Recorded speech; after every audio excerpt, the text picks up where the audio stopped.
કે કેળા અને દૂધ એ ધી બેસ્ટ છે। એ સિવાય બાફેલા ચણા અને મગ એ પણ તમારા માટે ખૂબ જરૂરી છે કે જેના માટે કરીને સામે ઇમ્યુનિટી તમને મળી રહે।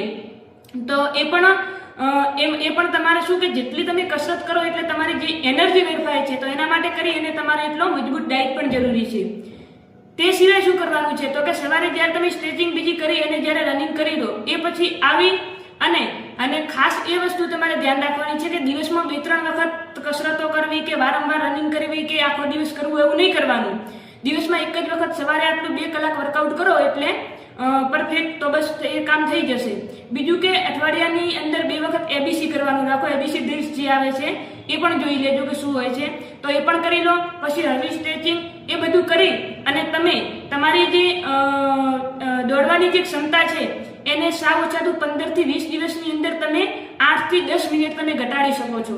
આ મારા અનુભવના આધારે હું કહું છું, કેમ કે મેં સ્વયં પણ જ્યારે પોલીસની કે ફોરેસ્ટની જ્યારે રનિંગ ચાલુ કરી તો એ વખતે મારે પણ ફોરેસ્ટની રનિંગ જે 4 મિનિટની અંદર 2 રાઉન્ડ કરવાના હોય છે તો શરૂઆતમાં મારે પણ લગભગ ટાઈમ આવતો તો 6 થી 7-8 મિનિટ જેવો થતો હતો અને 15 થી 20 દિવસની અંદર મેં કવર કરી લીધું હતું। લાસ્ટ મારો ટાઈમિંગ હતો 3 મિનિટ અને 28 સેકન્ડ।